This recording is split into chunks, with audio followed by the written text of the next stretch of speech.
Halo brother dan sister dimanapun kalian berada, kembali lagi bersama saya Ipan, yang mana pada kali ini saya akan merangkum sebuah film yang menceritakan seorang wanita yang tunanetra menjadi saksi utama dalam kasus pembunuhan. Tapi bagaimana mungkin seseorang yang tidak bisa melihat yang justru jadi saksi kunci pemecahan misteri ini? Penasaran?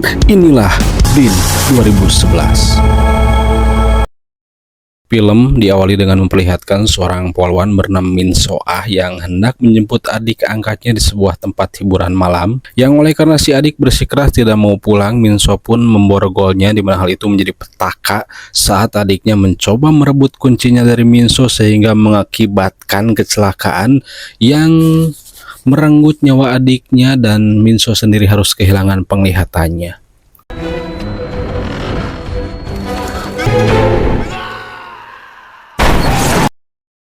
3 tahun berlalu setelah kejadian naas itu, Min So yang hidup dalam keterbatasan harus dibantu oleh seekor anjing penjaga bernama Soul Ki. Meskipun begitu, Min So yang tidak ingin terus berlarut-larut dalam kesedihan, dia berencana untuk melamar kembali di kepolisian. Namun setibanya di sana, Min So ditolak bukan sebab kekurangannya, tapi karena kecelakaan tempo hari karena kecerobohan Min So sendiri, yang mana hal itu kembali membuatnya sedih dan merasa bersalah. Setelah mendapatkan telepon dari ibu pengurus panti yang membesarkan Min So, esoknya dia pun berangkat ke sana. Yang setibanya di sana, Min So diberikan hadiah dari teman-teman almarhum adiknya, sebuah alat bantu pendeteksi objek yang akan membantunya berjalan agar tidak ditajong wae. Namun dengan alasan seperti yang kita tahu bahwa Min So masih merasa bersalah atas kehilangan adiknya, ia pun menolak hadiah tersebut dan langsung pulang saat itu juga.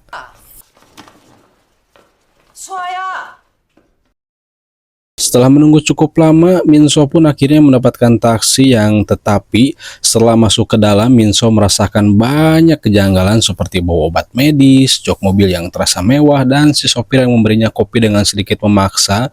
Ditambah saat si sopir yang tak sengaja menabrak seorang wanita yang walaupun diberitahu si sopir yang ditabraknya hanyalah seekor anjing, Min So yang merupakan mantan polwan dapat mengetahui jika si sopir telah berbohong, sehingga dia pun berinisiatif untuk menelpon polisi, namun dicegah si sopir yang langsung kabur setelah melihat mobil yang datang.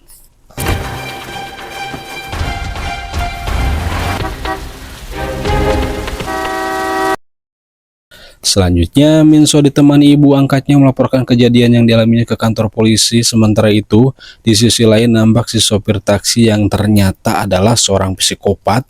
Dia membawa korban yang ditabraknya pulang dan nampak pula korban-korban lainnya di sana. Besoknya, Min So dikagetkan oleh kedatangan 2 orang polisi yang bermaksud menjemputnya untuk dimintai keterangan lebih lanjut atas kejadian semalam.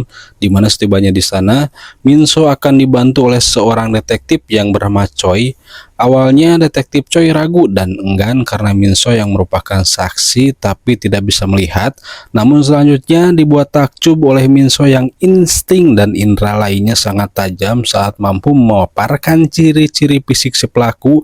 Dan yang lebih mengejutkan lagi adalah Min So bisa menebak umur bapak detektif hanya dari mendengar suaranya saja, sehingga akhirnya detektif Choi mau untuk melanjutkan penyelidikan.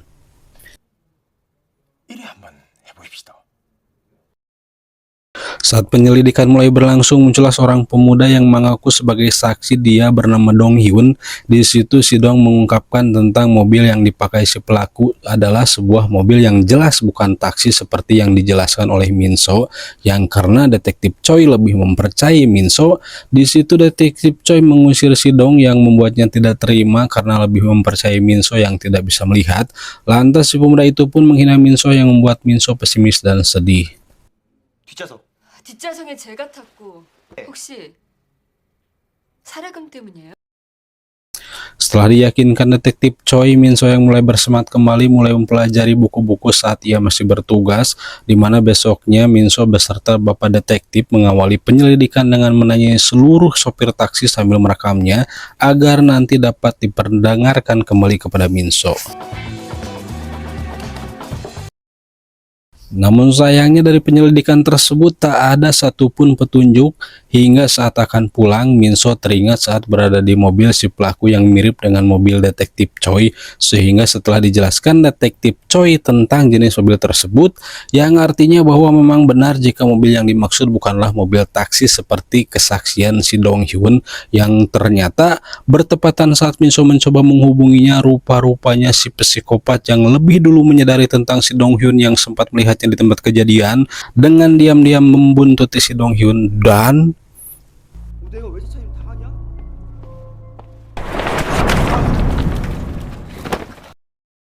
setelah memastikan si pemuda berhasil selamat, saat ngopi itulah Minso menceritakan tentang kejadian tempo hari saat ia dipaksa meminum kopi pemberian si sopir, di mana Bapak detektif yang mendengar hal itu langsung menemui atasannya untuk memberitahukan tentang kasus penculikan akhir-akhir ini dengan modus yang serupa yang mungkin ada kaitannya dengan kasus Minso, namun atasannya tidak mempercayai hal tersebut. 그러니까 그쪽에다가 널 붙인 거 아니야? Minso sendiri yang sempat merawat si pemuda, dia berpikir jika apabila kasus ini dilanjutkan, takut akan membahayakan keselamatan si pemuda itu sendiri, sehingga ia meminta detektif Choi untuk menghentikan kasus ini. 잠깐만 네 어디 가노? 아니요. 그냥 전 Malamnya, Minso yang kembali sedih karena teringat akan adiknya yang telah tiada tiba-tiba mendapatkan panggilan telepon dari si psikopat yang memperingatkan Minso dan si pemuda tetap tutup mulut jika tidak ingin menjadi korban selanjutnya, yang mana hal itu tentu saja membuat Minso khawatir dengan keselamatan si pemuda, sehingga dia pun langsung pergi ke rumah sakit saat itu juga. Tanpa menghiraukan apa yang Minso katakan, si pemuda itu pun pergi ngeleos begitu saja, meninggalkan Minso seorang diri yang justru diam-diam tengah diikuti oleh si psikopat. Tepat saat dimana Minso akan pulang, si pemuda yang berada di sisi lain stasiun melihat pria yang menyerangnya mengikuti Minso, sehingga si pemuda yang memang masih mempunyai hati nurani pun langsung pergi dan mencoba menghubungi Minso. 여보세요? 아무 말도 하지 말고 듣기만 해요. 기석. Mengetahui dari si pemuda jika ada orang yang sedang membuntutinya, Minso pun mencoba bersikap tenang dan turun dari kereta api, tetapi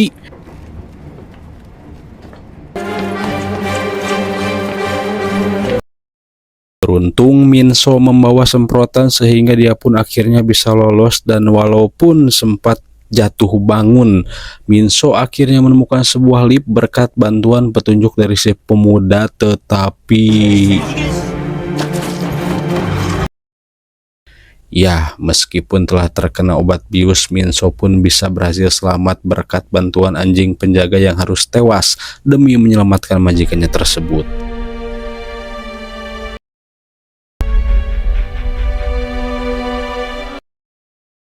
Dari kejadian tersebut, para polisi pun akhirnya mulai menganggap serius kasus ini dan juga mengetahui jenis mobil yang dipakai si psikopat berkat keterangan dari si pemuda yang kemudian, demi menjaga keselamatan mereka berdua, Bapak detektif mengutus salah satu rekannya untuk menjaga mereka selama berada di panti asuhan untuk sementara waktu. Tak lama kemudian, setibanya mereka di sana, nampak mereka berdua kini telah akrab, yang ditambah pula dengan diceritakannya masa lalu Minso kepada si pemuda, sehingga dari situ lambat laun si pemuda itu pun semakin bersimpati pada Minso. 동현이 나이가 19이야. Beralih pada detektif Choi, dia masih mencari keberadaan psikopat dengan mendatangi seluruh tempat parkir dan juga klinik, yang tak lama akhirnya dia pun menemukan mobil dan si psikopat itu sendiri dengan menyamakan nomor telepon yang tertera di mobil si psikopat. Namun ketika dia akan berbalik dan menangkapnya,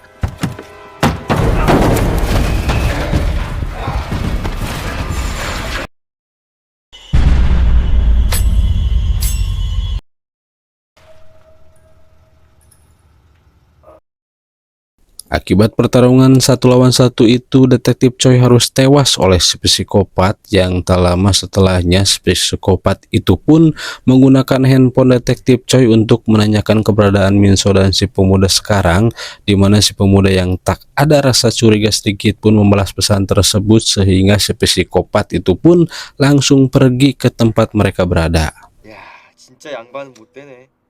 조영사 Tanpa Minso dan si pemuda ketahui jika si psikopat telah berhasil membunuh polisi yang berjaga, Minso yang kala itu tengah duduk dikejutkan oleh suara musik yang kencang dari lantai 1 yang ketika dia bermaksud untuk mengecilkan volume musik tersebut,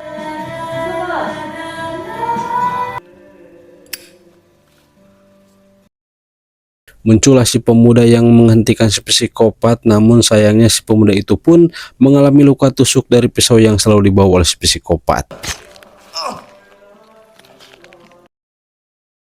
Sementara itu Minso yang berhasil kabur, ia pun pergi ke kamar untuk kemudian membuat korsleting listrik yang membuat lampu di seluruh tempat itu padam, yang hal itu tentu saja membuat si psikopat cukup kesulitan untuk menangkap Minso yang justru diuntungkan karena sudah hafal dengan denah tempat tersebut. Bersamaan dengan itu, para polisi akhirnya berhasil menemukan tempat tinggal si psikopat juga korban-korbannya. Minso sendiri masih harus berjuang seorang diri untuk lolos dari kejaran si psikopat yang tak lama terdengar suara ponsel berdering, dan dari situ Minso dihadapkan dua pilihan saat terjatuh oleh tubuh si pemuda yang sedang terluka dan harus memilih antara menyelamatkan si pemuda atau mengangkat panggilan telepon tersebut. Setelah berhasil membawa si pemuda dan menutup pintunya, Minso yang sedang mengobati si pemuda dikejutkan oleh suara tembakan yang ketika si psikopat berhasil menobrak pintunya. Setelah menyembunyikan si pemuda, dia pun menyelinap masuk ke ruangan lain, dan di situ Minso setelah sebelumnya menyiramkan bensin ke seluruh ruangan tersebut, langsung menyalakan korek untuk mengancam si psikopat agar mau menyerahkan kunci borgol yang mengunci pintu keluar. Dan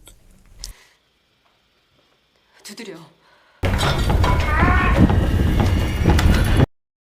setelah Minso mendapatkan kuncinya, dia pun langsung pergi, tetapi ternyata yang walaupun sudah mengalami luka bakar, si psikopat berhasil menangkap Minso dan menyiksanya, di mana Minso yang sudah tak berdaya dan sempat-sempatnya akan diruda paksa oleh si psikopat. Setelah menumbangkan si psikopat, si pemuda membawakan Minso alat mendeteksi objek yang sempat ditolak Minso di awal untuk kemudian membuka borgol yang mengunci pintu keluar, yang sesaat setelah berhasil membawa Minso keluar, muncullah si psikopat yang berlari mendobrak pintunya, dan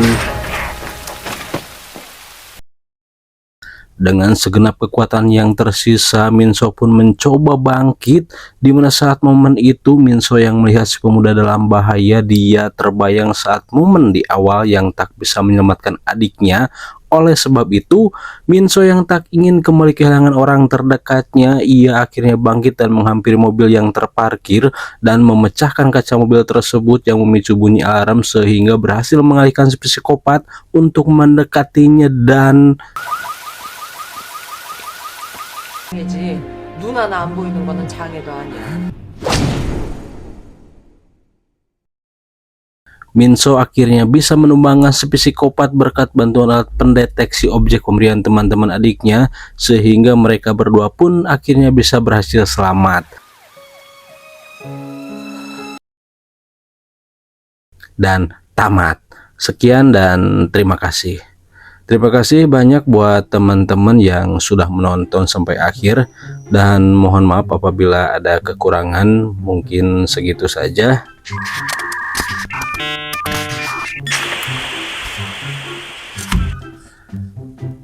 Sehat-sehat untuk kalian semua, dan jangan lupa untuk bahagia dan tetap semangat juga menghadapi esok yang masih misteri. Ya, segitu aja. Oke, terima kasih. See you next video.